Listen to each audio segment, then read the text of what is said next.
Good evening. Hi, sir. Good evening.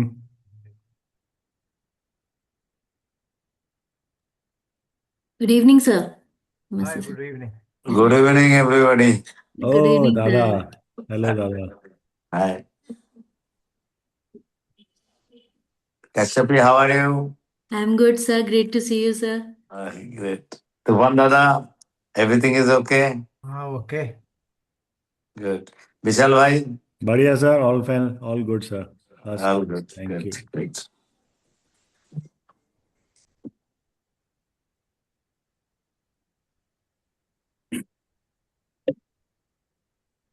You know, কেমন আছে? Good evening, Hello, sir. Sumit. Welcome, Sumit. Good evening, Gautam sir. Gautam sir एक patient देख रहे हैं रुको. अच्छा. Hello, Good Gautam. evening, good evening, Savit bhai. Sir, Good. actually, Rishikesh sir was invited by Gautam sir only, sir. हाँ, that's Sir, very he nice. live in Ryan, sir. That's very good. मैं वही सोच ही रहा Hi था. there. आगे sir आगे. Sir has actually asked me to mail him the link. Sir, abhi sir will be joining, sir. अच्छा ठीक है Just ठीक है. mailed him.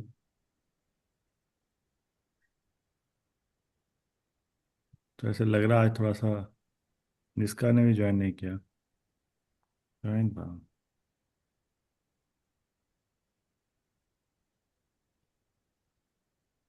कैशिप भी सबसे पहले आई थी. अर्ली बर्ड उसको मिलेगा. Kashyap is, I think, most, sir, disciplined.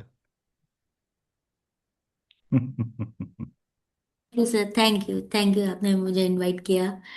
And of course, topic इतना बढ़िया है and it's Thursday music. आना तो जल्दी बनता ही है. राइट. ऋषिकेश कुमार.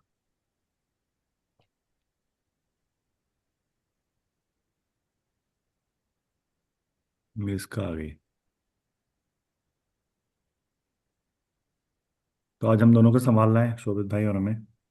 तो होस्ट टूल्स में हमें देखना पड़ेगा. ठीक है, sir. Rishikesh sir has logged in. Logged है ना. सर अभी तो होस्ट टूल्स को ओपन ही कर देते हैं, सर. अभी तो ओपन ही रखते हैं, वैसे भी ओपन ही रखते हैं आजकल तुम लोग. नहीं नहीं sir, let us open.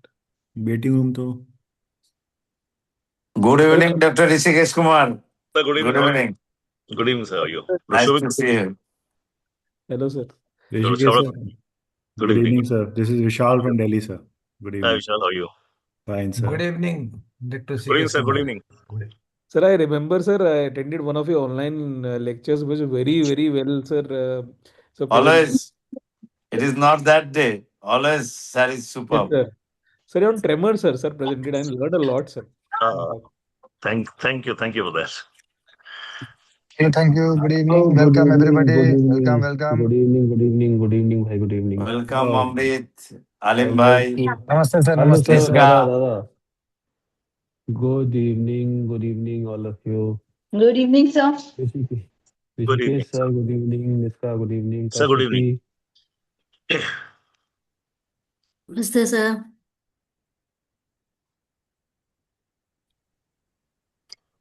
I can see a very nice, warm group, cozy group, right? it's going to be a big group sir soon. 100 Yeah. plus 150 it goes. No, that's a big group. It's great initiative. I wish that we have more interdisciplinary interaction. Yes, sir. So we had actually last 1 year and this year actually we had a lot of neurology So we neurologists invited coming. Dr. Sorik, sir, and sir, Dr. Sanjay Dehradun. Pandey also, sir, presented. And also from Meerut. Dr. Sanjay Pandey, sir, Ghaziabad. Ghaziabad से, हाँ. So it's 8 o'clock. I think we Doc- should start. So Rishikesh sir, do you want to sir first check your slides? You're on mute, sir. Rishikesh sir, you're on mute. You started screen sharing. Yeah. I will Alim bhai, just yeah. share Yes, quickly sir. and see that how the things are. You can see properly, right? Yes, sir. Slides are fine. Very It nicely is changing, fine, sir. it is Perfect. fine. Perfect, sir. Yes, yes, perfect, perfect. Perfect. So we start One now. video and We that will can start now. suffice. Sir जो Good. Videos आप दिखाएंगे there are your patients only sir. Yeah, they're my patient, except that one video I would say that I have got verbal consent, not written consent. So that video I won't like to post on the YouTube. but rest is fine. तो अब मुझे बता So दीजिएगा, I we'll think record the, we'll pause the video. Vishal recording मैं बता ही stop दूं and क्या? Start करना होगा। बता देता हूँ। विशाल हाँ जी, विशाल मैं भाई, कर दूंगा, I will do that. हाँ That's beach why beach I'm में asking recording sir. Of and on. हाँ हाँ मतलब पॉज करके बस ये वाला। ये वाला नहीं सर. नहीं नहीं नहीं, in fact those of other patients also, हाँ हाँ for SIRS patient also, if I think skipping the video is okay. अच्छा ठीक है, I All the will. videos, in that because case I have a lot of because videos, you so never know. हाँ then नहीं half नहीं, of so what? yeah. हाँ, we don't want to upload anything. Suppose the patient also says कि why have you uploaded on Yeah. the, it is for your use now, you are Yeah. hosting on YouTube.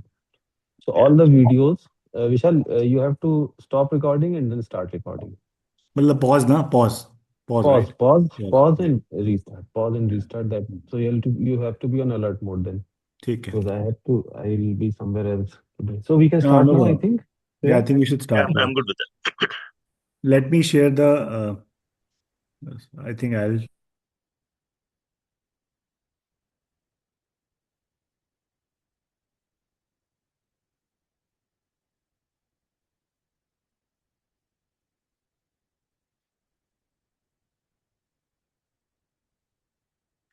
So can we start now, Vishal bhai?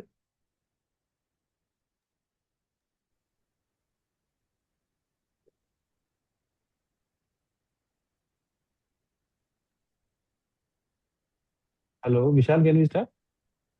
Please start. Okay, okay. Please start. Thank you. My pleasure in welcoming all of you to this 269th edition of Thursday Musings, an interdisciplinary approach, as we just were talking about. We'll be talking about movement disorders where neurology meets psychiatry. So the meeting will be recorded. This recording will be on the YouTube. We'll try not to record the videos because of the consent issues. The questions are invited in the chat box. So you have to type your questions, put in the chat box, because we usually have a huge number of audience. We cannot keep calling everyone to the stage. Next slide, please. Chairperson of this program is Professor Dr. Tufan Pati sir. He is from Cuttack. I think he's not here. So, Tufan sir, are I'm you here. there? Is it? Sir I'm is there. here. I'm here, quite Yeah, here. over to you. Over to you, sir. Over to you. Thank you, sir. Last meeting I was not there, but I'm here. Okay. Thank you very much, Dr. Alim. So I have the pleasure to greet and everybody to this evening Thursday musings and our vibrant moderators, Dr. Alim Siddiqui, Dr. Amrit Patadasi, Dr. Sobit Gar, and Dr. Bisal Chabra. All are there. I'm skipping their introduction. And our chairpersons today are Dr. Niska Sinha, additional Sorry, sir. 1 second. Dr. Niska Sinha, Additional Professor, Department of Psychiatry, Indira Gandhi Institute of Medical Science, Patna. She's a gold medalist in MBBS and did MD from CIP. Experience and interest in psychiatry, around 15 years in field, interest in other community psychiatry, women mental health, addiction psychiatry, and psychosexual health. Actively participates in conferences, seminars, awareness programs, and an invited speaker on different themes every platforms. Officer and special duty for Director IJM's Patna. Number of publications around 20 in index journals and 7 book chapters. Assistant General Secretary of IPS. Chairperson of Women Health Specialty Section IPS East Zone. Chairperson of Women Mental Health Specialty Section of Pataliputra Psychiatric Society. EC representative for IPS. Association, Indian Association of Geriatric Mental Health. Journal representative Bihar State, Indian Psychiatric Society East Zone 21 to 23. A convener for transactional analysis specialty section of IPS for 21-23 and 23-24. Organizing Secretary of IPS is June midterm CME 2022 at Mayfair Siliguri. Annual Conference of Bihar State Branch IPS 2023 and 2018. Organizing Secretary for Conference on Women Mental Health IPS is June in July 2024 at Patna. And upcoming conference at Bhubaneswar on perinatal mental health in 2025. Awarded Women Archives Achievers Award by Health Minister Bihar State 2021 in a media event program. RBW Suresh Award 2025 IPS is June and IPS is June President Appreciation Award for 2024. And in September 2022, the Asia Book of Records for being a part of the largest suicide prevention radio program. Welcome, Dr. Niska. Next, please. Dr. Kashyap Garg, Assistant Professor, SNMC Agra, MBBS 2016 from ARS Lucknow Medical College, MD Psychiatry 2021 from Tirthankar Mahabir Medical College, Co-Chairperson IPS Young Psychiatric Subcommittee 2024 to 2025, Convener IPS Young Psychiatric Subcommittee 23 to 24, WFSBP 2024 Young Investigator Award at the 16th World Congress of Biological Psychiatry in Istanbul. Professor K.C. Dubey Poster Session Award on Caregiver Burden in Families of Patients with Dissociative Disorder across sectional study. Awarded WPA 2022 Early Career Psychiatrist Fellowship. AFP Young Scholar Fellowship for World Congress of Patient Psychiatry 2022. Welcome Dr. Kasyapi and Dr. Niska. One has to introduce the speaker, and Niska, you will be doing that.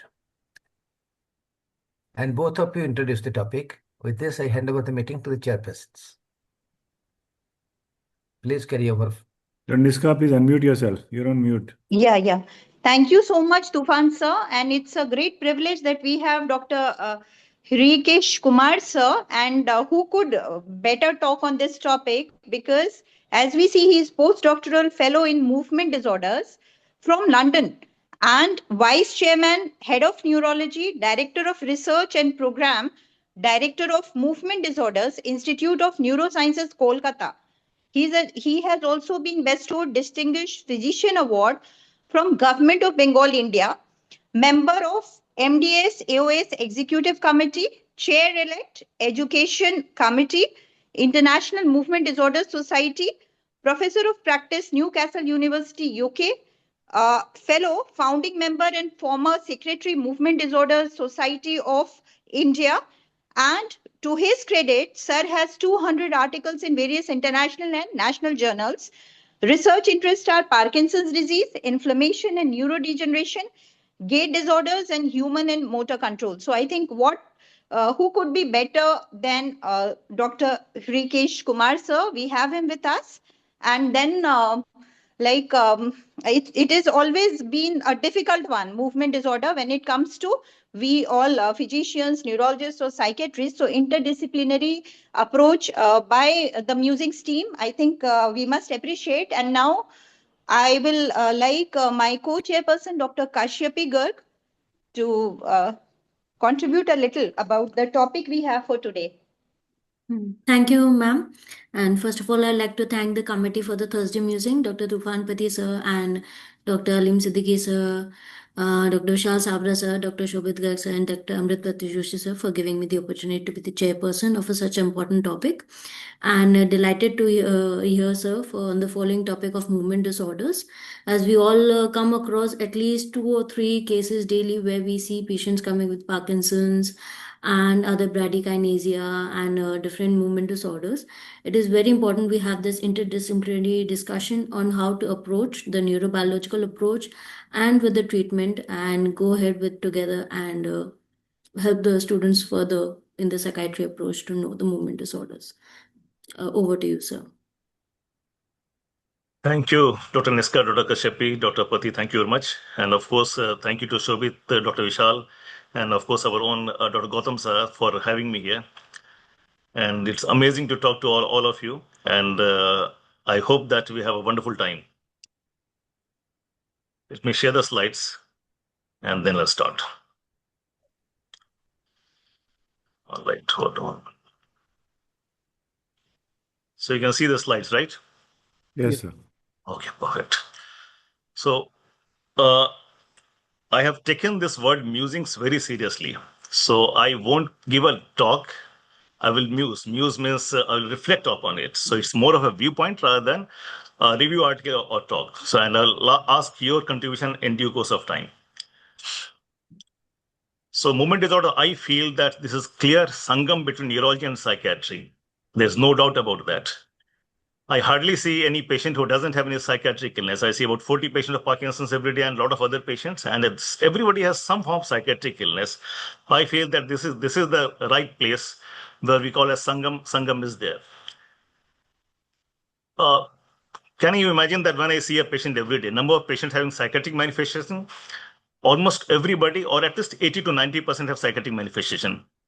And I Today, I tried to see my prescriptions, and I saw that majority of them are receiving some sort of psychiatric medication, be it anti-anxiety, be it antipsychotics.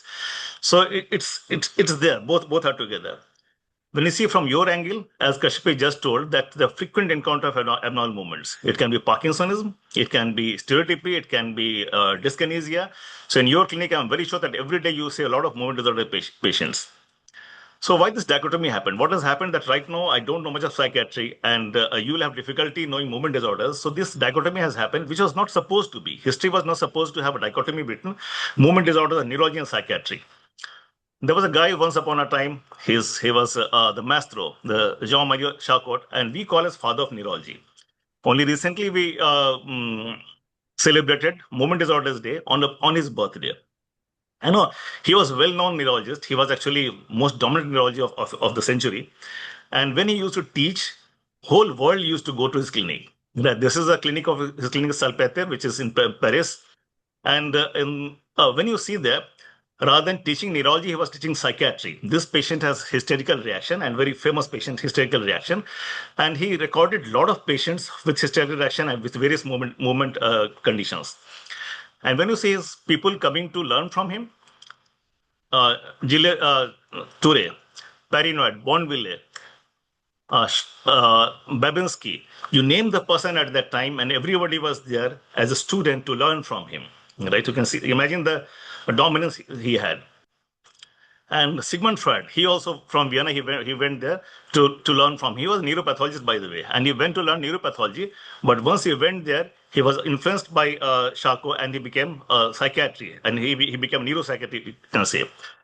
And it was said that Freud was given night duty by Charcot to record the patient. That was a primitive camera to record the patient's movements, hysterical patient movements. So in this talk, I feel that this is Sangam. That means combination movement disorder is a meeting point for neurology and psychiatry.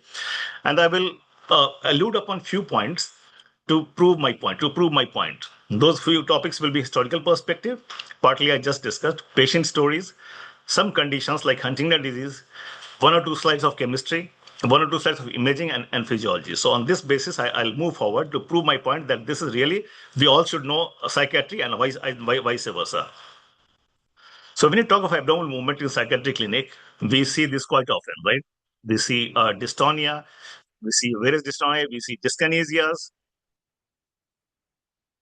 When you see them, they all are drug-induced, they all are antipsychotic induced, and there's some common link for that. Generally, the dystonia of antipsychotics, because of antipsychotics, they have extensor dystonia, more of truncal or axial dystonia, more of neck dystonia, less of hand dystonia, and perioral dyskinesia. So when you have this combination in your clinic and in my clinic, the first thing I ask that, are you taking any antipsychotic? Or I'll go through the list to see what medication he's taking. That includes antipsychotic, that includes prokinetic also, which is levosulfide. And this again, another is a classic drug-induced where you have perioral. Some patients has mild, subtle chewing movement. And then this again, truncal movement, neck movement, and perioral movement. So I wanted to stress upon that in your clinic, if you have a patient of abnormal hyperkinetic movement, of course, Parkinsonism also, having truncal dominance, having extensor dominance, and perioral movement, think of antipsychotic or drug-induced movement disorders. But today, I won't talk about only drug-induced movement disorders, because abnormal movement psychiatry is not only drug-induced, a lot of other things are there. So let's start. So there should be change in looking glass. All the time in our neurology parlance, we call as non-motor features of neurological illness, for example, Parkinson's disease, that means anxiety, depression. Having said that, I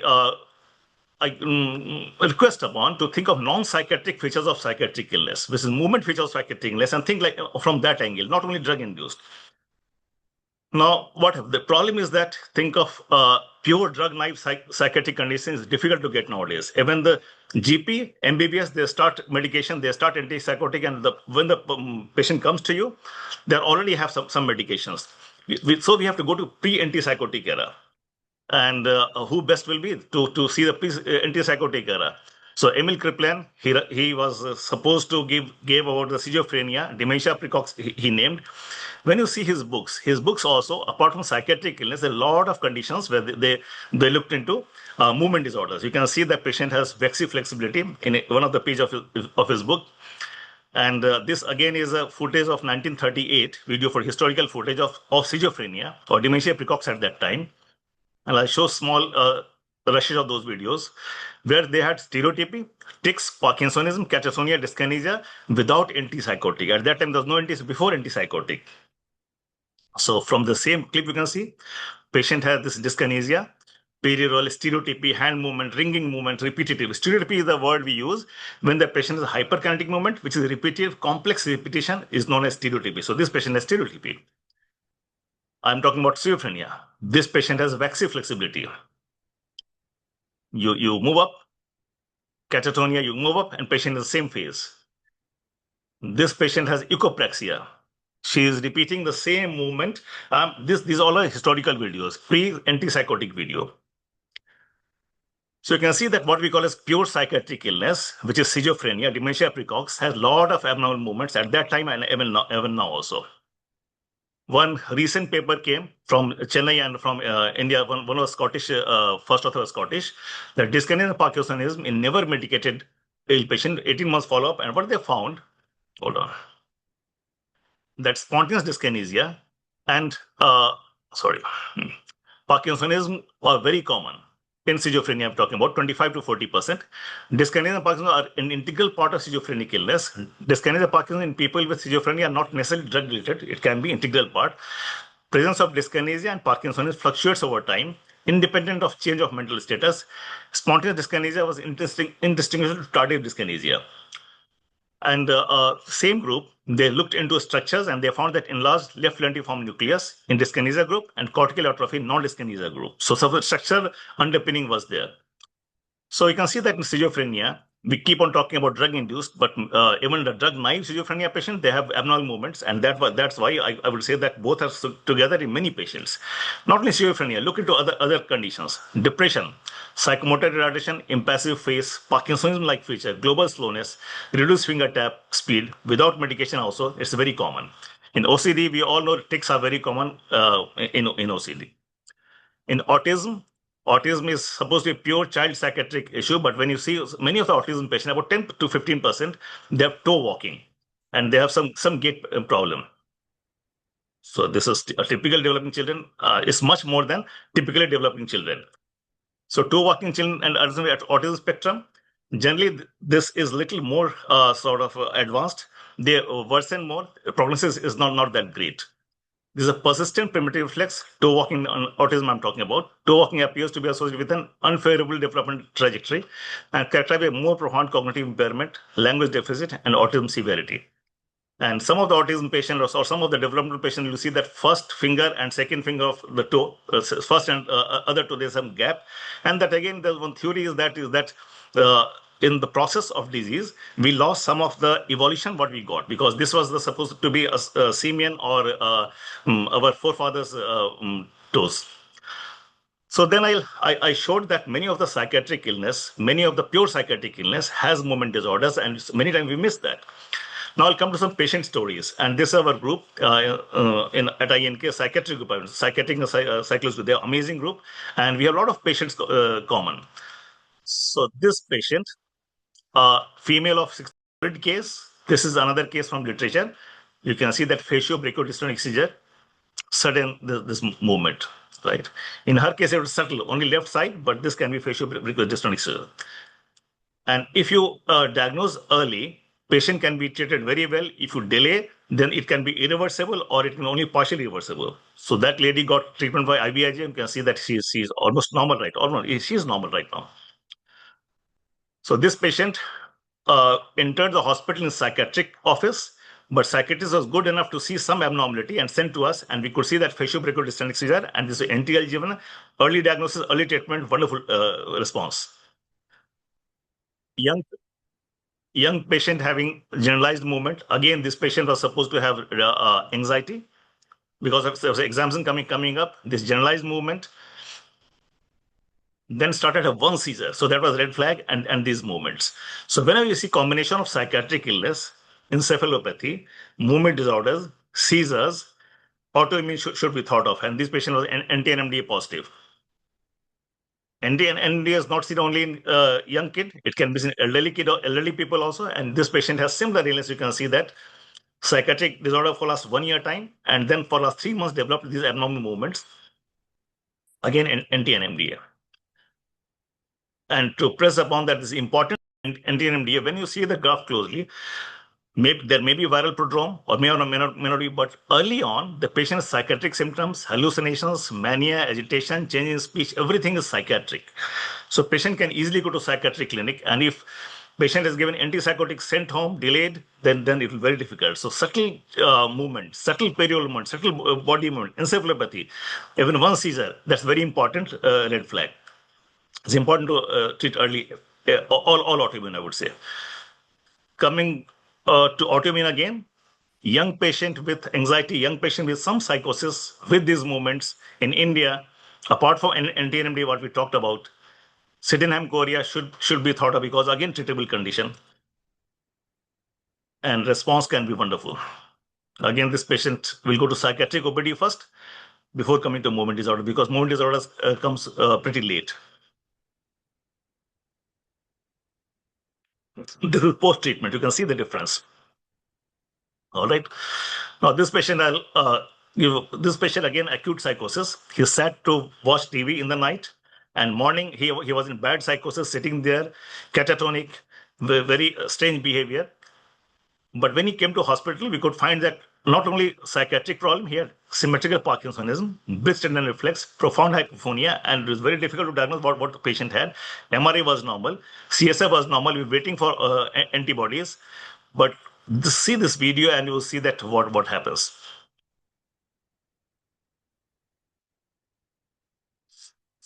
Look at this movement. Look at this movement. So, knowledge of subtle movement. Look at this movement in the jaw drop. Right. This is slow myoclonus, which is very classical of SSP.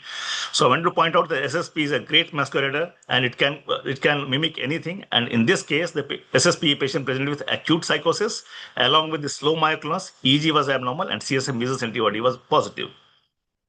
SSP. So we talked about some condition where patient can go to a psychiatric clinic and the patient may have movement disorders, and working together helps. DLBD, this is a favorite for all psychiatrists and for us also. DLBD often has no Parkinson's to start with. They have psychosis, they have hallucinations, evening more than the morning time, they have animal hallucinations, they have well-formed hallucinations, they can go to psychiatric clinic. Fluctuated cognition with pronounced, these are core criteria, four core criteria. Fluctuating cognition with pronounced variations in attention and alertness, recurrent visual hallucinations that are typically well-formed and detailed, REM sleep behavior disorders, which may precede cognitive decline, and one of the most spontaneous cardinal feature of Parkinsonism, bradykinesia rigidity. So this is core criteria of DLBD, and depending on the core criteria, we make different possible probable DLBD. When you go for MRI may be normal. In every PET, we get cingulate island sign. If you have to learn about DLBD, if you have to know about DLB, please read King Lear. And King Lear was very, when you read about the character, he has all classical features of DLBD. I don't know how Shakespeare knew about that. It's loosely written on King Lear of Britain.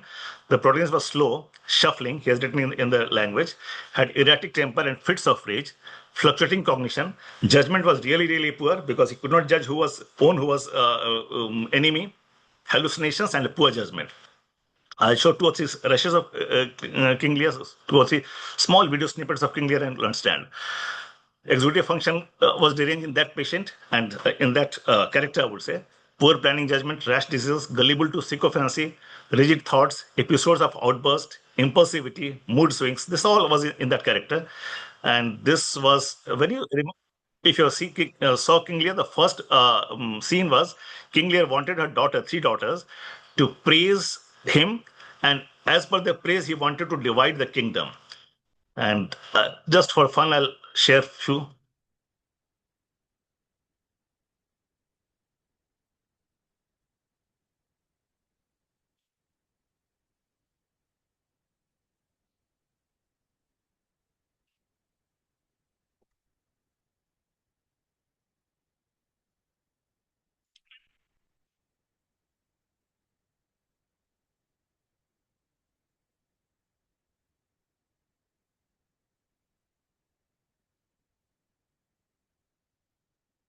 So this daughter praised a lot and she got a good chunk of kingdom.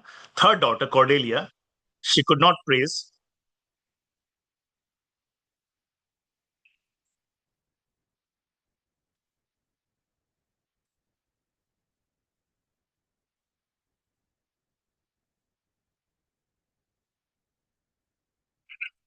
He was shocked.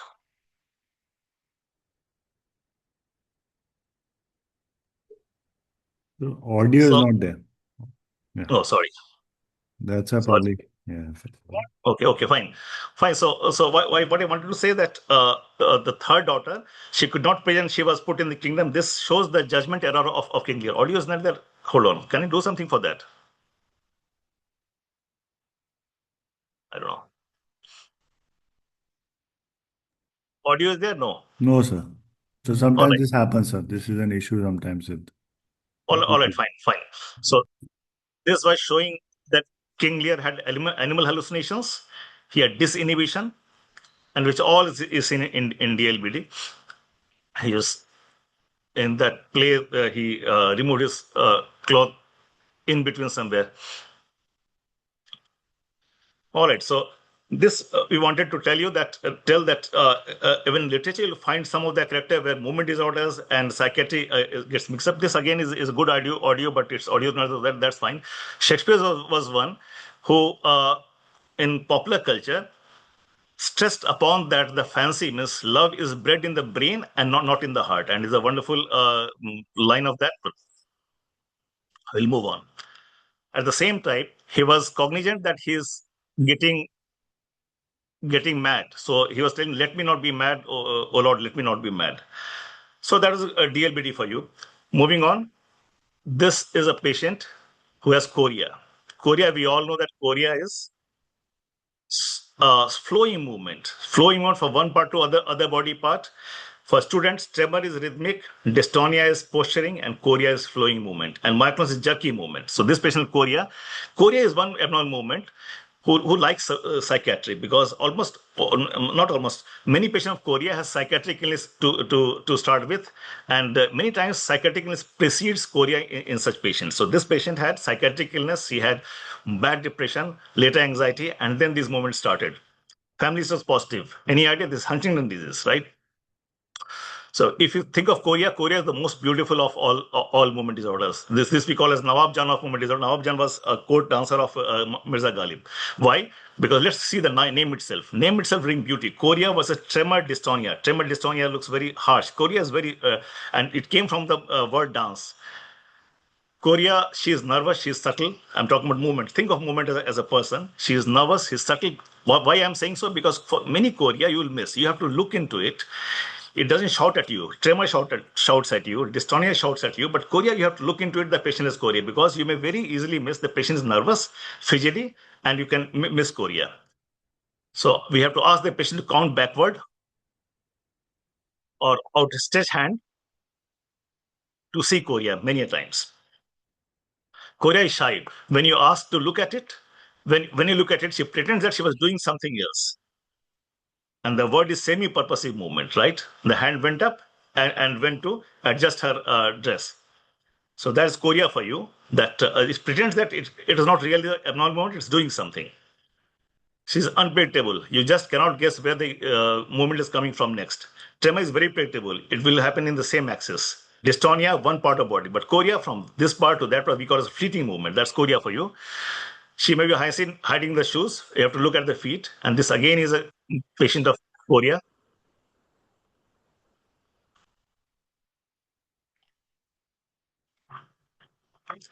I'm showing chorea because generally psychiatric symptoms are quite common. Generally, she doesn't like company. Only chorea and psychiatric illness, no dystonia, no tremor. Many patients of movement disorder like Wilson's disease, they have everything together. But when you have chorea generally is alone. When you have chorea with psychiatric symptoms, these two we should not miss. In children, sydenham chorea and adult Huntington's disease. This should not be missed. And this we have seen already. With progression of disease, chorea subsides and other movements like Parkinsonism, cognitive impairment, it starts worsening. Huntington disease, we have to think of other psychiatric illness. We talked about depression. This often precedes motor features, peaks at diagnosis. So many times, HD patient goes to psychiatrist because of depression, anxiety, disinhibition, apathy, dementia, and other symptoms. We all know HD happens because Huntington mutation, and Huntington mutation is also underpinning for psychiatric symptoms because this programs hippocampal neurogenesis also. HD gene was discovered by this lady, Nancy Wexler. She went to American Negreto in Venezuela. There were 5,000 patients in one village. They got 5,000 samples from there, and it was hunted. The gene was almost hunted. This patient I'm talking about, which I've showed 2 or 3 times, she unfortunately we have lost her. She was my patient. I've lost her, and it's a very nice story. Came Times of India that she hobbles wearily down the narrow staircase. Her limbs frail and limp, precariously moving in every direction, faltering at every step. Her unassisted legs trembles. More importantly, her husband clutches her arms, tightening his grip around her slender waist. Often he carries her on the back, and that was real actually. Husband, there was interfaith marriage, inter-religion marriage, and I could see the way she was served. So that was Huntington's for you. Huntington's has some hope because only recently Unicure gene therapy AMT-130 met its primary endpoint in phase 1 and 2 trial that the disease progression was slowed down, and there's some hope that gene therapy first disease that can be HD. Let us see how it happens. This gene therapy Unicure is intracortical, means not intra actually a basal ganglia injection. All right, so we talked about Huntington disease, which has mixture of movement disorder and psychiatric illness. The couple of more movement disorders that often land in psychiatric clinic, they are choreoacanthocitosis and Niemann-Pick type C disease. Choreoacanthocitosis is characterized by perioral movement. You can see, and sometimes they bite lips. They have anxiety initially, depression, and later psychosis can develop. Generalized chorea, and much later cognitive decline dementia. So that's choreoacanthocitosis. Similar patient. This video was not running, so I won't try to run this. This VPS 13, and which is needed for protein homeostasis. Another disease which can land in psychiatric clinic is Niemann-Pick type C, because for many years, 2-3 years, the patient may have only psychiatric illness. Later, they develop chorea. You can see subtle chorea. We talked about that. Chorea doesn't come to your face. You have to look into it. And you can see patient is restless. She has subtle chorea. But the sign which fetches the diagnosis is vertical gaze palsy. The patient, we have asked to look up and down, and this is fixed. This is fixed, almost not going at all. But horizontal, it was going. So preservation of horizontal gaze, affection of vertical gaze in a patient of chorea with psychiatric illness, most likely Niemann-Pick type C. For this also some treatment is there, very expensive. Miglustat is there, very expensive. Recently Myplify has come, but not only in India. Apart from those conditions, what I showed Huntington disease, Niemann-Pick type C disease, another condition. Almost all movement disorders has some comorbidity. Like Parkinson's disease, we all know that dementia, anxiety, depression is very common. Almost 40% of patient to start with, patient has a psychiatric illness. In advanced, almost everybody. SD we talked about. In T-Catherine syndrome, OCD is very common. In essential tremor, cerebral disorder, executive function is affected. RLS, anxiety is very common. Coming to catatonia. Catatonia is really difficult for us also, because catatonia is a syndrome. It's not a disease. And once catatonia happens, we have to look for the reason for that. And as per DSM-5, these are the characters they have talked about: cataplexy or posturing, waxy-flexibility, stupor, agitation. This patient has Parkinson's, had sepsis, infection, and still in the catatonic stage. This can be life-threatening. When we talk about catatonia, we should talk about NMS also, which is very close DD. In a full-blown case of this triad of rigidity, alteration in mental status, and dysautonomia, often the patient has fever. Many times they don't have fever also. Tachycardia and tachypnea. Patients are often mute and may have other movement disorders like tremor, micronous dystonia. Other syndrome mimic NMS. We talked about catatonia. We talked about NMS. Parkinsonism hyperpraxis syndrome because of sudden stoppage of medication, lethal catatonia, and serotonin syndrome, where myoclonus hyperreflexia is pronounced. Now, we should not miss this frozen addicts. We should read about that. There were 5 to 6 patients in the clinic of Tony Langston, and they all were patient of personality disorder, drug addict, They could not find the drug, so they made their own drug. A pharmacist was there. He made their own drug. Rather than MPTP, he made some erroneous drug, MTTP, and they all had Parkinsonism, acute Parkinsonism. And this was very important because now MPTP is used as a tool for making models of Parkinson's disease.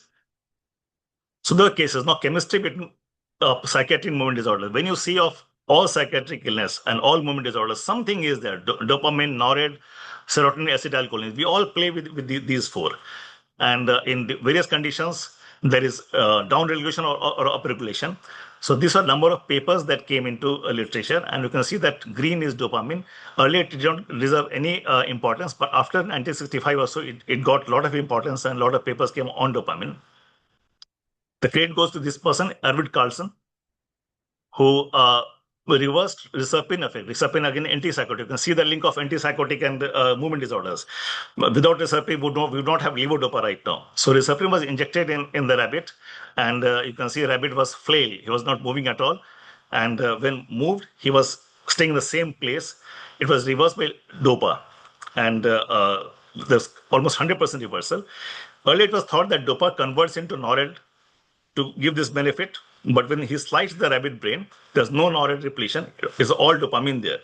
Then it came to fore that dopamine is a neurotransmitter for this Parkinsonism, drug-induced Parkinsonism. And Parkinson's disease, these are used by Ole and Honkiewicz in Vienna, and then rest is history. He got Nobel Prize for that. Okay, this I want to tell the students, but those papers who got him Nobel Prize, they were very small papers, 1 page, 1.5 page. And you can see that only very, so you don't have to write volumes of pages to have a reasonable work. And now, so dopamine is discovered, but now we all know that dopamine is so common in psychiatry and movement disorders. You can see that dopamine D2 receptor is so important in psychiatry for medication, and receptor blockade for antipsychotic function. Coming to another group of patients, which is functional. So she had this varying tremor, but when it was suggested that I'll press at one place and tremor will improve, tremor improved. So this was bizarre, and patient has pain also. So pain, and this trigger point is not seen in true movement disorder. This is functional movement disorders. So in this patient, there was too much effort, painful, acute onset, muscle activation was there, changes frequency, improves on suggestion, distractibility entrainment. I know Sanjay Pandey has already spoken about it in the last, but I just want to show 2-3 videos. This patient, audio is not, but when I asked him to count backward, you can see that gradually it stopped and took the speed of counting, 100, 99, 98, speed of counting. So this distractibility or entrainment is feature of functional movement disorders.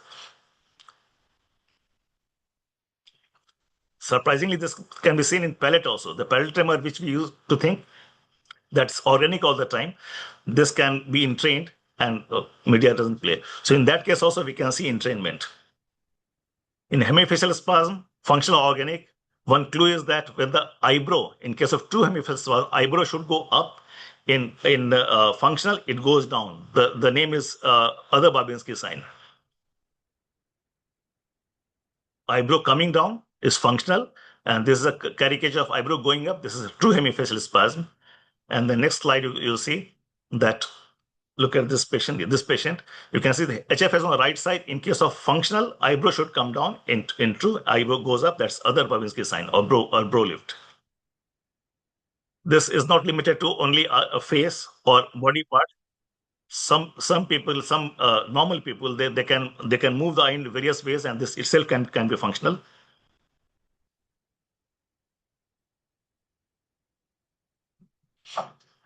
Hand dystonia. The clue is that generally in functional hand dystonia, thumb and index finger is spared so that they can do something. In true, all can be affected.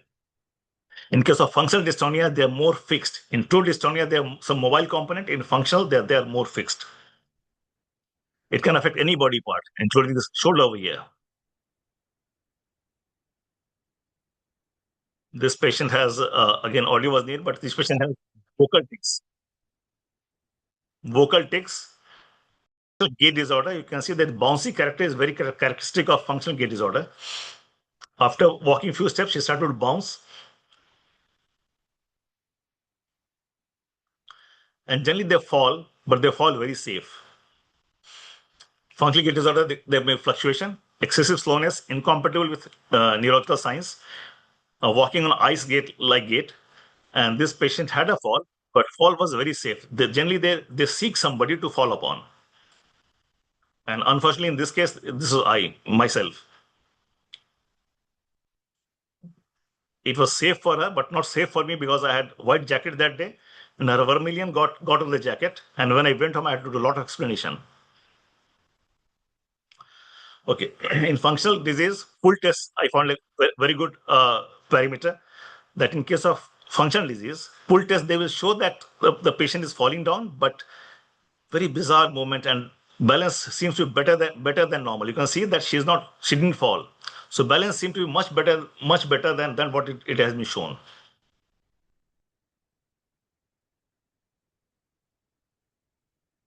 Coming to tics is a gray zone between psychiatry and neurology. The problem with tics is that rather than unnatural involuntary movement, like dystonia is unnatural, tremor is unnatural, these are almost physiological. Patient can do like this. In habit, patient can do like this. And so it depends upon the frequency, depends upon the timing, and depends upon the suppressibility. So tics versus functional tic-like movement. Premonitory urge is seen in real tics, primary tics. Primary tic has a rostrocaudal distribution, face more than the rest of the body. In functional tics, cranial region, face is less commonly affected. In functional tics, lack characteristic waxing waning symptoms. In true tics, you will see some days are good, some days are bad. Functional tics are more common in females. Functional tics, additional functional movements can be seen, and tics and functional tics can coexist. So then it's more difficult because both can coexist. Coming to functional movement disorders, the biopsychosocial model, early life, some current stress, some social stress, comorbid psychiatric features, they all work together to cause functional movement disorders. This is a biopsychosocial model, but we all know that nowadays functional is not really non-organic. We can see some substrate in the brain through functional MRI. In this case, in functional connectivity from right TP junction and bilateral sensimotor region, that is lost. So it's not that nothing happens in the brain. Some connection lost. So functional movement disorder is a network problem. The sense of agency, ownership of movement is broken. Essentially, it challenges the concept of free will. And I'm sure that many of you know about the free will. When Eccles wrote about this movement, the concept of movement, how it goes, idea and comes to association cortex. So this was not known at that time, but now we can presume that this is most likely sense of agency or network that has sense of agency. And free will, we all know about Kornberger and Dick, that they did this amazing experiment where they found that before the thought of movement, something was happening. So movement was building up. This negative EEG activity preceding self-initiated movement by almost 1.5 seconds. And this we are using nowadays to know functional versus non-functional. In case of functional movement disorder, this Bereshev potential or readiness potential is seen. In non-functional, involuntary, this is not seen. So free will is a different talk, a different concept, but I'm sure that God must be repenting that why he gave free will to people. So what I wanted to cover upon, movement is a sangam. To prove that point, we discover historical perspective. We saw some patient stories. We saw some conditions like Niemann-Pick type C, Huntington disease. We saw 1 or 2 slides of chemistry. Imaging, that means in functional disorders, psychiatric condition have some substrate, and physiology, this start of this network of agency, that physiology. So I wanted to stress upon the point that both are quite common together, and we should know each other. And thank you very much. But before that, I'll read this Shakespeare's line again, that there are more things in heaven and earth than are dreamt in your philosophy. So whatever we think that we know everything, there are a lot more things are there to learn, and we should learn with each other. Thank you very much. Thank you, Thank sir. you very much. Yeah, thank you very much, sir. Very crisp presentation, lucid and crisp presentation with a lot of good videos. I did allowed to record a lot of videos because I think without that videos recording, the flow of the conversation would have not gone well. So it's a masterclass set. Yeah. So over to the chairpersons, Dr. Kashyapi and Dr. Niska, for the opening comments.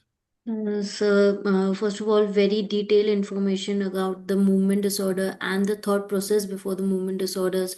The neurobiology was very well intriguing, and the history of that was very much intriguing as well. And we do love Shakespeare, and getting Shakespeare involved in our psychiatry and neurology is always interesting. Thank you, sir, for such a very well and very crisp presentation, I would say, for the movement disorders. Thank you. Thank you. Dr. Niska. Dada, also, you also Yeah, please. good evening, sir. Yeah, it was a really interesting one, and more so with the vivid examples, like sir was sharing the cases, and all the cases I must admire were so much informative, and in our day-to-day practical lives, also in our clinical scenario, they are going to be very useful and insightful. Uh, Thank you, sir, for the great sessions we had today. Thank you. Sir, I think going by the some interesting questions in the chat box, sir, supposedly, so like in case of tics, so if we recognize it correctly, so we do not generally investigate. So broadly, sir, in movement disorders, if someone is coming up, when we should investigate from neuroimaging point of view and sir, other routine investigations point of view, sir, how broader approach, sir? So that's a very good question. I would say that that's true for all movements, especially for tics for sure, right? So when the patient has young onset tics, history is longer, not started in last, say, 10, 15 days. Because if the patient has tics in 10, 15 days, they won't come to you. They keep on thinking about what's happening. But acute onset, you have to investigate. If the patient has any other red flag means apart from tic, if the patient has encephalopathy means it's not anxiety, it means suddenly their cognition has gone down, suddenly their judgment has gone down. Or if the patient has slightest hint of seizure, means apart from tic, slightest hint of seizure, we should investigate. So there's a dictum that a combination of movement disorders, psychiatric illness, and seizure, we have to investigate not only by MRI, because MRI can be normal, by autoimmune tests, including CSF and blood test. Okay, sir. Okay. So I think there are some questions we should start. First question, Dr. Amrit sir has asked, movement disorders in Tourette syndrome and current pharmacotherapy, sir. Yeah, Tourette syndrome generally goes to psychiatrists, but as we know that when you think of word Tourette syndrome, only one moment is coming to mind is tics, right? Which can be simple, which can be complex tics. So it can be vocal, it can be motor. So we are talking about tics, treatment of tics. Now, tic treatment is not easy because tic treatment doesn't rely upon only medication. It requires your input also. From movement disorder perspective, I would say that the best medication, not best, I would say the most effective medication, it's not best because it has a lot of side effects, is tetrabenazine or valbenazine or deutetrabenazine. Unfortunately, in India, we have only tetrabenazine, which has a little more side effect. When you go to Bangladesh, they have Dew also, they have Vale also. I mean, it's just across Bangladesh, and they come with the medication. I feel depressed that they have all the medication and we don't have. It's not very expensive also there. So that's one. Apart from that, uh, any D2 antagonist, especially those who are sparing. I use clozapine. Clozapine has some evidence. So clozapine is good for tics as well as psychiatric illness. I must add here that tics or Tourette syndrome is one condition where DBS has shown efficacy. In case of bad tics, bad Tourette syndrome, deep brain stimulation, the parallel DBS, it has shown efficacy in selected cases. Quick over. So when you think of tics, we think of real tics, but many times this is your field, patient self-images and they have tic-like functional syndrome also. It's like seizure. Somebody have epilepsy, they can have pseudo-seizure also, right? So in that case, we should not rush for DBS because who knows that partly this is tics and partly this is pseudo-tics or functional tics. But in case of refractory tics, DBS is good option. Thank you, sir. Thank you. Sir, this yours one very interesting video of autoimmune encephalitis of brachial seizures. So it reminds me of one of the case where one of my friends in PGI had actually shared a case where the women middle age would have these brachial seizures whenever she used to eat. So and or at times thought of eating. So that came across, and then they actually found out in the screening. So in Yeah. context of the similar scenario, there is a very interesting question by Dr. Bhavesh. So can you broadly tell us like what are the options available at tier 2 districts Yeah. for investigation purpose? So like serum, autoimmune panel, CSF, which will be better, sir, in that context? Yeah. So first thing I'll tell you that's why I wanted to show that all psychiatrists should have some understanding of abnormal movement. If somebody has they come to you for psychiatric illness, perioral movement, tongue chewing, think of an NDA. If the patient has come for psychiatric illness and this hand movement going up, what we call as facio-brachiodystonic seizure, face means face and hand going up, or only hand going up, think of LG1, NTLG, which is voltage gated potassium channel, one of that, right? So when you think if a patient has psychiatric illness, along with find that apart from psychiatric illness, patient has some encephalopathy also, your suspicion should be very, very high. In that case, I can do in India, we are lucky that even a smaller city, we have all antibody tests nowadays. We can go for blood and CSF. CSF has more value. But again, think of a village where you have patients, you don't have access to it. It's expensive because it costs 20,000 rupees when you go for antibody. So just having suspicion, if you go for one CSF just for recording the protein, because almost all cases or majority of cases have protein slightly high. High protein, this condition, go for treatment rather than waiting for report to come. In our cases also, suppose you send the report and report is going to come in 4 days time, we don't wait. We start IVIG straight away, and IVIG is the best treatment. If IVIG is too expensive for you or of people, even soluble, that methylprednisolone may help to some extent, but IVIG is the real treatment. Okay, sir. Thank you, sir. Thank you. Sir, So just to sir, so when we say panels, what do we say? We suspect. So we say we CSF panels. Sorry, what we do in case of suspicion, rather than spending money on both serum and CSF, go for only CSF, and we write autoimmune encephalopathy panel or autoimmune encephalitis panel. That includes 7-8 antibodies, including anti-VGKC, different types, anti-NMDA, and anti-BAC, so different panels. This I'm talking about acute onset, but I'm just adding one more thing. If a patient is elderly, having these movements with encephalopathy, it can be these panel and also can be because paraneoplastic. That will be out of NTU, NTMA, and they all are treatable again. In that case, you have to send blood. Blood is better for paraneoplastic. So CSF or autoimmune encephalitis panel or blood paraneoplastic panel, that includes everything.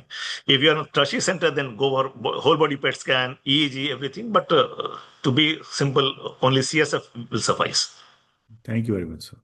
Sir, can Parkinson's disease, sir, because I remember this question in context of dyskinesia. So, sir, we were reviewing. So there are something known as respiratory dyskinesias where the breathing issue comes up and it is very difficult to diagnose and treat. So in this context, sir, in the chat box, there is a question whether in Parkinson's disease there is something of the similar kind like hiccups, incomplete, involuntary hiccups can turn up, and then how to manage it, sir.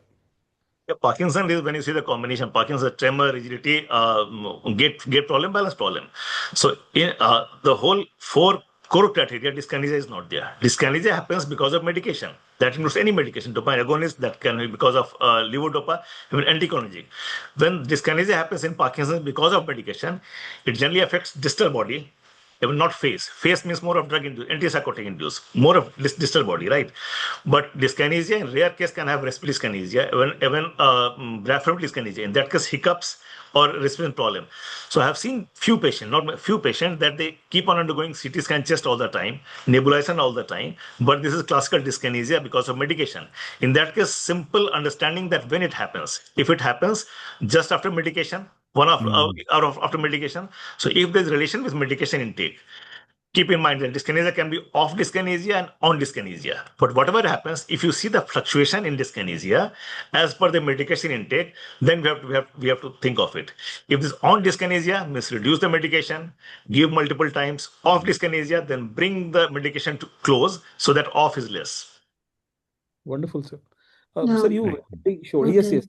Yes. Yeah, I just wanted to ask, right, as you were talking about refractory, how much of these cases in like in movement disorders do we reach a point where it is not responding to the medications that well, as in the Parkinson's or in the tics, that is more psychiatry, but other movement disorders where it becomes refractory to the medications, then what is the treatment procedure you go for and the management?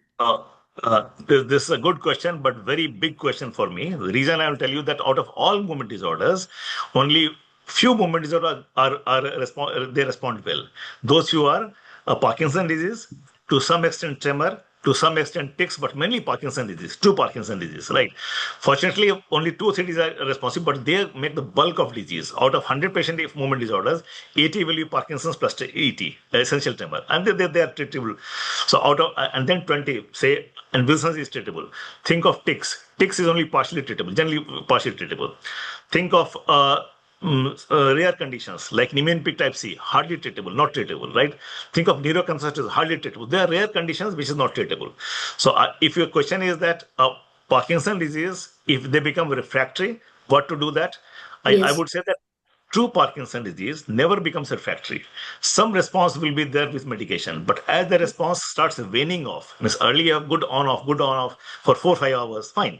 But response starts waning off, then we think of few other things like DBS, like apomorphine pump, to keep, we call as continuous dopaminergic stimulation, to keep dopamine continuously, or duodopa gel, means you give a peg tube and gel through that.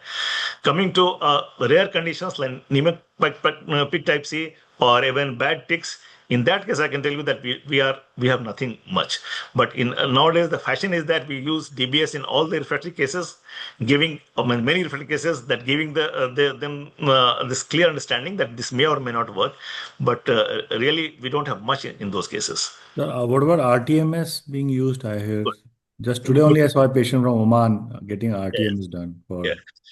So RTMS, why I'm qualified to result with Dr. Vishal, because we have RTMS lab and we do a lot of studies on RTMS. We published one recently also. RTMS till now is good for some psychiatric illness, as you all do, means depression. Yes. Yes, sir. Still, we are wanting in evidence of RTMS in movement disorders, right? If you ask me that where it works, where I feel it works, it has. We have done a study also in functional movement disorders. Hyperkinetic, not hyperkinetic, we have seen some improvement, right? So if you have to off-label indication, functional movement disorder has some indication. Apart from that, I would say that still under sort of we don't have much evidence, I can tell you. People use for tremor also, Yes, cerebellar RTMS, but I won't suggest that this should be. RTMS, when you have lab of RTMS, then people start doing to all the cases. But Yeah. it's like a machine-driven treatment rather than treatment-driven machine. Got it. Thank you. We are doing an so left motor cortex, so high frequency protocol in akinetic Parkinson's in liaison with the neurology department here, sir. Sir, Dr. Bodani sir has asked a question out of the way, sir, from Sure. like, sir, role of cephinamide in Parkinson's, because it was touted as an antidepressant long before, then it came as Yes. an anti-Parkinson's drug, Yeah. sir. So these some medications have been rediscovered, as we all know. Like amantadine was antiviral long back, and amantadine has clear role in Parkinson's disease. Cephinamide is MAO-B inhibitor long back, but now it has some role. Cephinamide, there was a trial where PI was Rupam Burgoyne from India itself. So cephinamide is supposed to reduce the motor fluctuation. When you see the prescription nowadays, everybody has cephinamide, but I can tell you that where it works, where it doesn't work, there's no use early Parkinson's disease. When the patient clear on-off phenomena means on is for 1 hour, 2 hours, patient is not willing to go for DBS, then cephinamide can be added, and it has shown clear value in some patients. So in essence, it increases the on time, and that's it. In any other condition, early PD not useful, very advanced PD not useful, the on-off condition. What cephinamide does, it's a MAO-B inhibitor, as you know, that it preserves, it reduces the degeneration of levodopa on the receptor. What it creates problem, if the patient has bad dyskinesia, it can enhance dyskinesia. So it's good for on-off phenomena with less dyskinesia. Or if you have to give cephinamide, you have to take care of dyskinesia also. For dyskinesia, amantadine and clozapine, those are medication which has double-blinded trial, but the rest are zonisamide being, but amantadine and clozapine, they are best medication for dyskinesia. Sir, can you sir just clarify, sir, you showed one video on functional dystonias, so where there was stiffening of the lower toes. So one of the question in the chat box is any relevant test to establish it? And then, sir, in the upper limbs, wrist, you had shown that the finger and thumb, index finger and thumb will be nearer. So kindly clarify that, sir. That is a very important point which you had shown. Yeah, I'll come to that. So when we talk about dystonia, we are talking dystonia, and dystonia is, as a definition, is abnormal posting of a body part, any body part, with co-contraction of agonist and antagonist, which is mobile. Generally, dystonia is mobile. think of any good cervical dystonia, good blepharospasm, they're not fixed. They keep on moving. Remember, they keep on moving. In case of writer's cramp, they keep on moving. So true dystonia is generally mobile, In case when you see a patient where a hand is completely fixed like this, right? So fixed dystonia, red flag for psychogenic and against organic. That's one. But if the patient has hand dystonia, which is fixed, and along with that, you can see that this is spared. This finger and thumb is spared, most likely psychogenic. Because in case of true dystonia, everything is involved. In case of psychogenic, they have to do this to show people in subconscious mind, but they have to pick up glass also, and for that they spare. So when you see sparing of thumb and index finger with fixed posture of other, is most likely psychogenic dystonia. Foot again, I showed Annette Stark's paper where there's a big group of hand dystonia and leg dystonia. So foot dystonia will never find a true dystonia where it's completely toe walking. They will walk and they will come down because it's mobile. In case of a false dystonia or pseudo dystonia or psychogenic dystonia, they have fixed foot like this. So fixed posture is more in favor of I never say that all the time, more in favor of psychogenic, and mobile posture is more in favor of true dystonia. And sir, same question. Any test to demonstrate functional dystonia of toes in children? So to demonstrate clinically or to decide? Maybe to decide, I think that how do you say the child is having, is it functional dystonia of toes or is it organic? Yeah. So Dr. Vishal, over here, I will disappoint you. There is no test per se to know this dystonia or not. Everything is clinical. If the patient has come with fixed dystonia, recent onset dystonia, so three clue I will say. That duration, if recent onset, few weeks, that means more likely psychogenic. Fixed, more likely psychogenic. Two. And finally, painful. Dystonia, generally, true dystonia is never painful or minimally painful. Lot of pain goes in favor of psychogenic. That's very So interesting. you are saying no biomarker, sir. So that unites again, sir, psychiatry and neurology movement. Yes. Very interesting. So now coming to Dr. Vishal, we are talking about clinical what is available right now. We just published a paper that some physiological marker we are looking for, we have done in cervical dystonia, not in foot dystonia. We call it stop signal reaction time, where there is a go no go task. If they have problem in doing that means true. They have no problem, that means false. So I'll share a paper with you, but I'm not sharing right now, telling everybody now because this is in the research realm. We just published, say 2 days back, we published a paper, but we don't have clear evidence for that. Then if a case of focal dystonia, never ever missed structural cause. So focal dystonia, at least we'll do MRI, right? Who knows that this focal dystonia is because of some lesion sitting there. So if MRI is normal, then we'll talk about clinical condition. Right. Thank you, sir. Sir, there is a question, sir. Corticobasal degeneration. We know Align hand syndrome. We see here, sir. Sir, what about dystonias in that corticobasal degeneration? I'm fearing that was coming. The reason I'm telling you, CBGD dystonia is not real idiopathic dystonia. This is because of some condition, degenerative condition. So this doesn't follow the rule I just told you that dystonias are generally mobile, right? Cervical is mobile. Somebody asked whether writer's cramp is mobile dystonia or not. Yes, writer's cramp is also movement disorder. It's a dystonia. It's a task-specific dystonia. Focal, task-specific. But in CBGD, what happens? The patient has, apart from dystonia, they have bad Parkinsonism. They have bad posturing. We call it dystonia, and they have alien limb phenomenon, apraxia. That means doesn't know that where the limb is. So levitation, it goes up. They don't know that it's my hand. They feel that somebody else's hand. They have this we call as sensory ataxia, sensory apraxia.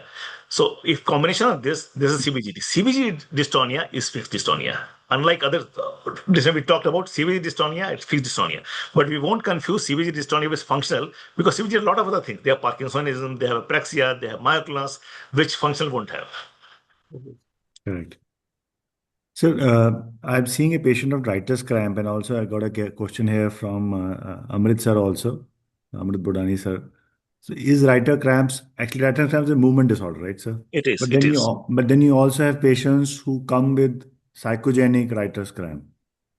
Right, sir? So again, sir, some tips you've given, very already lovely tips of how to differentiate organic Yeah. versus functional. Yeah.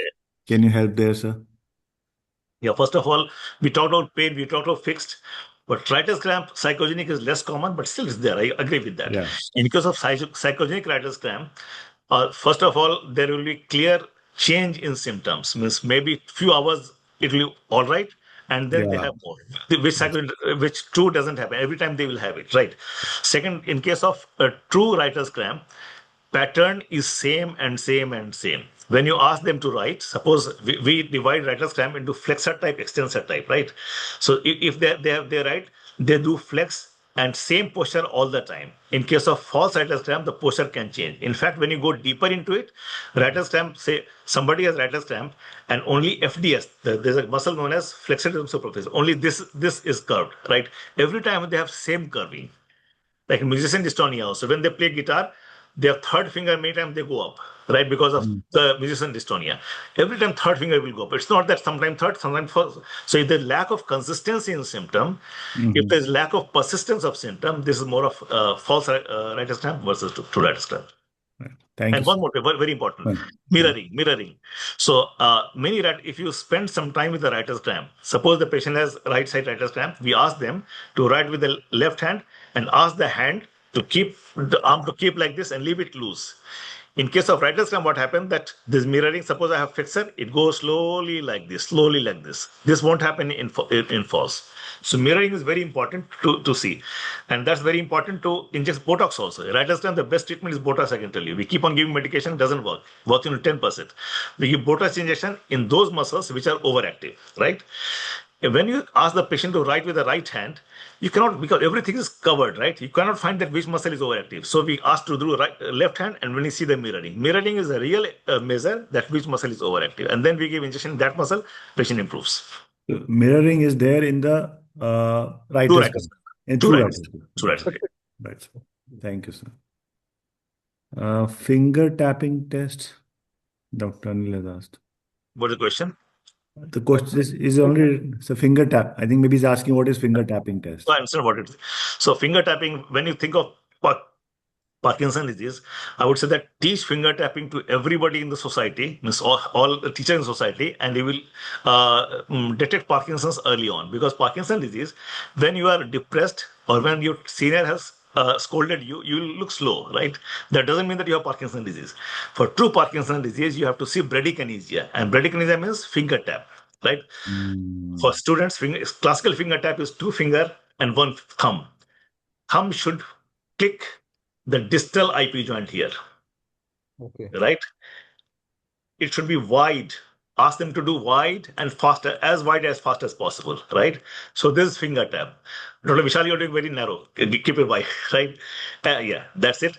And ask them to do at least 20 times, 20 to 30 times. We have to see progressive decrease in speed or amplitude. Sometimes what happens is that to keep the speed, we keep on doing this.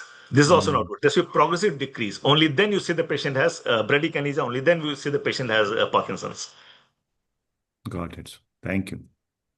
Sir, I think the last question, sir. Sir, what all movement disorders you will plan genetic testing? There's a couple of times that bounced in the chat box. So when you set up Huntington's, so other than that, sir. So, I would say that Huntington's, rather than going towards a diagnosis, because we are doing gene test to know the diagnosis, right? So we should think of not Huntington's phenomenon, right? A case of late onset slowness comes with me. I won't go for gene disease. There's a Parkinson's disease, right? Slowness, unilateral slowness with tremor. I won't go for this. But if a young onset tics come to me, I don't go for this genetic test. But if the young onset dystonia or young to middle onset chorea, along with family history, or not without family history, I'll go for gene test. That's one. Second thing is that focal dystonia is non-genetic in adult. In adult, focal is non-genetic. Focal in young will go for that. So somebody has writer's cramp at the age of 5, I'll go for gene test, because that is not the age of, it started focal and can worsen. But focal dystonia in old, I won't go. So I would say dystonia or chorea, young onset, especially focal dystonia, young onset, I will go for gene test. Late onset, in Parkinson's or focal dystonia, I will go. Late onset, generalized dystonia, I can go for that genetic test.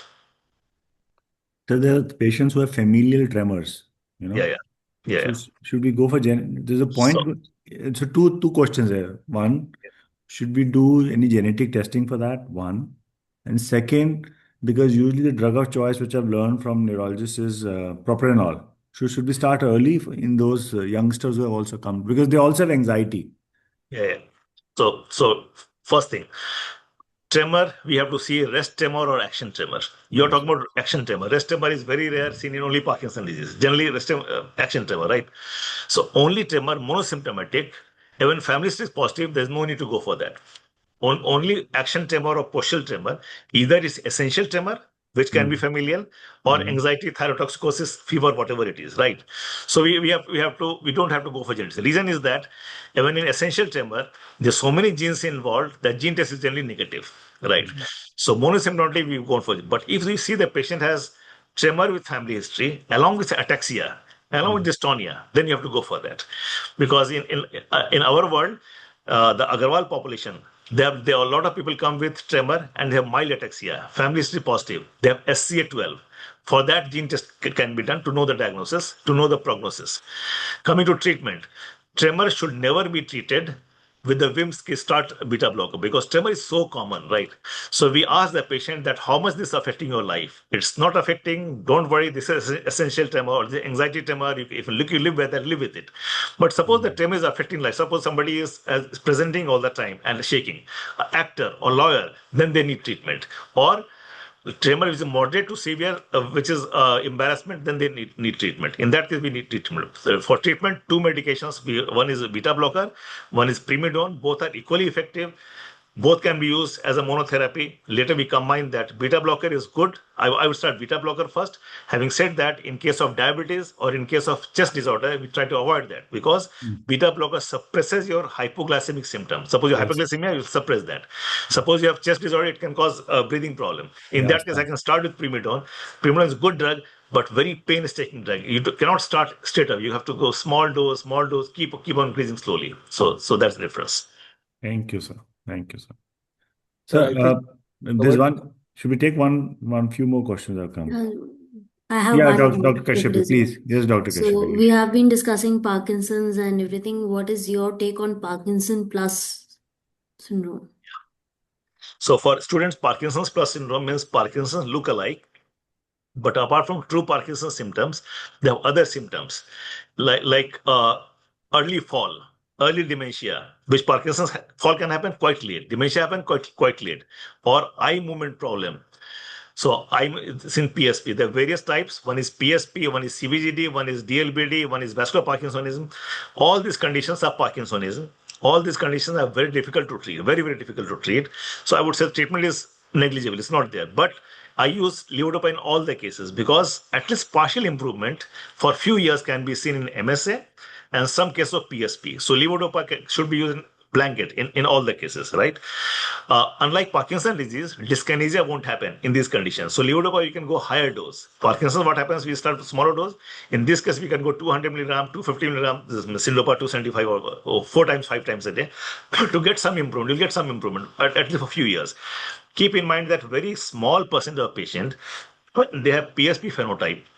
They have CBGD phenotype, but not CBGD, not PSP. They can have autoimmune. They can have paraneoplastic. So when you see a PSP-like phenomena, that 6 months back my father was all right, and 6 months everything has happened. That means it's quite rapid. Then investigate for paraneoplastic. That means PET scan, CSF, and other conditions. Okay. Sorry. Oh, thank you. So you're saying that there is a genetic transmission, as in familial transmission for PSP? No, very rare. Okay. In medicine, nothing is known. Nothing is known. But if a patient asks me, I say very rare. I think That familial PSP is well known. I would say it's 0.5%, 0.3% of all the patients. that sir is speaking for last what 90 minutes, sir. Sir must be very tired. And By right, sir, again for tremor, sir. starting, but I'm having fun. No worries. Vishal, sir. Yeah, I think we should start winding up. This just one thing which is coming. I think this is one last question we'll take. Dr. Vajji Satyanarayan sir has asked. CNS mimics like truncal ataxia come to psychiatry sometimes. How not Even to miss? Dr. Gautam Sahasra wants to also say something. Yes, sir. Please. Yeah, Yes, sir. unmute yourself, sir. Yes, First, sir. Dr. Gautam sir. Oh, sorry. Asked to. So you So are you are, muted, sir. they are mute now. Excellent Sir, presentation as usual. Sir. Hello, sir. Yes, sir. Thank you, sir. Thank you very much. Excellent presentation as usual. I'm really proud of you. But one thing regarding telling you autoimmune encephalitis, I have seen almost, I suspected, in fact, 4 to 5 have did the test of blood autoantibody testing for autoimmune, and two are positive. But one thing I saw that when medicines are not responding, and there are soft neurological signs like some muscle movement, abnormal muscle movement, not actually the epilepsy.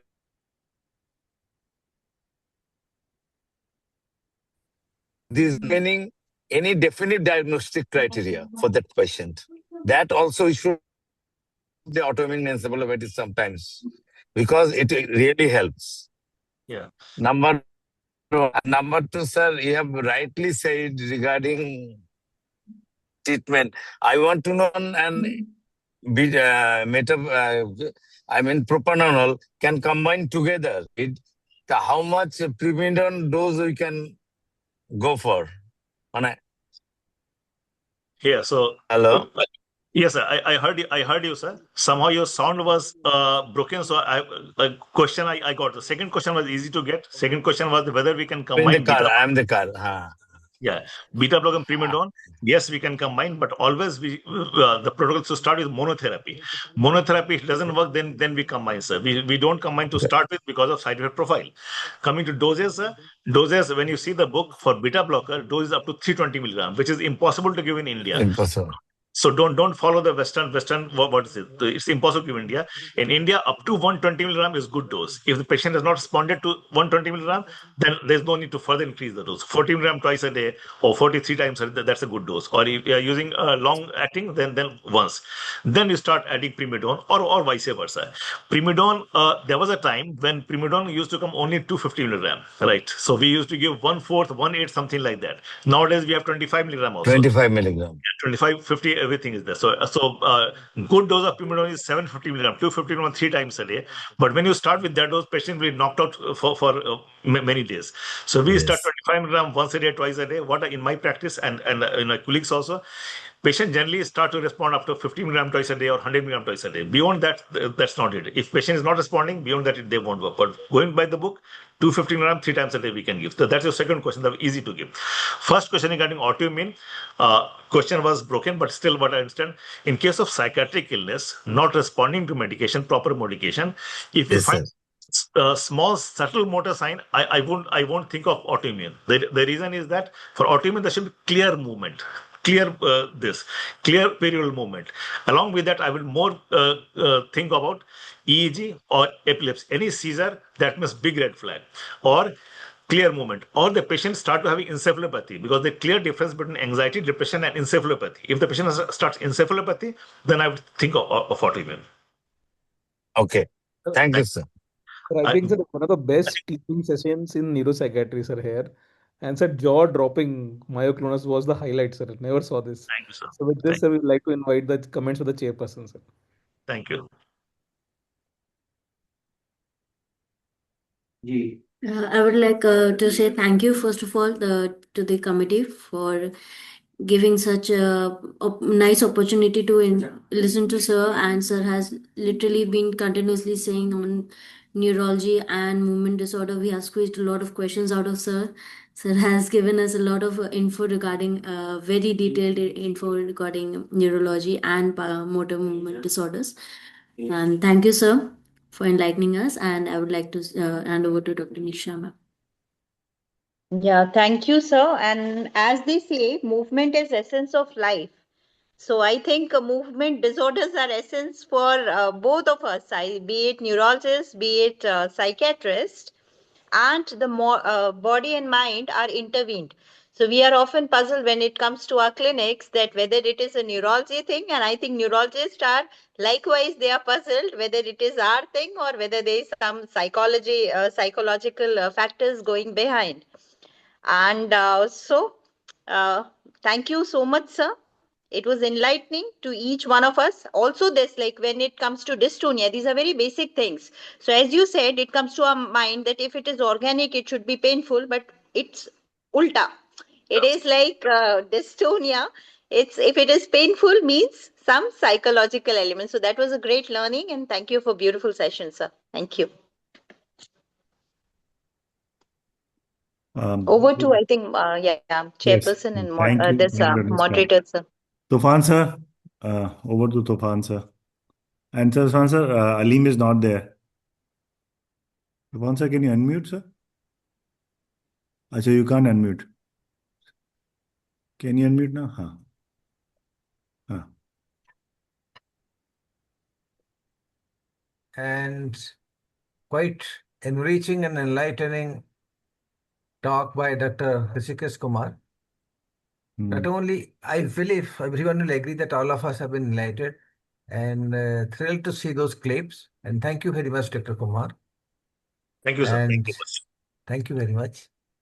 And I sincerely thank the chairpersons, Dr. Niska and Dr. Kashyapi, for their inputs, their participation, and their interest, and all the participants of these musings, and including the moderators and the sponsors of the program, Torrent Pharmaceutical. And we have dealt with movement disorders many times. It's not fast time. We have had 3 or 4 programs in this. But this was quite interesting and enriching because the cues, how to differentiate, especially what Niska told. Usual contention is that if there is pain, one tends to think there may be something inside the brain. It could be the reverse. So it is excellent. Thank you very much. Thank you all the participants, and good night. And sir, we had Thank almost you. 150 participants. Yes. Yeah. So Rishikesh sir, Cozy say we became a big group. So yeah. we Sir, can- Thank you, Vishal. Thank you. we'll invite you for a session on tremors, sir. Sir, I'll just get back to you. We'll do that. So, And sir, also one session where we differentiate between, though we keep doing seizures versus pseudo seizures. Now the new name is NEAD, Yeah. and I think there's a newer name for NEAD also now. I think they keep Yeah. changing the names. Yeah. So few things my interest is also gait disorder. I have gait lab and I do a lot of gait work. So I'll tell you everybody that gait, if you know the gait, your time is you can save a lot of time because you see the patient coming to you, and then you know that what not to see, what to see. So gait is also very interesting. Right, sir. We do that, sir. Thank you very much, sir. Thank you. Thank Good night, everyone. Thank Thank you. you. Good night. Good night, sir. Stopping the recording. Okay.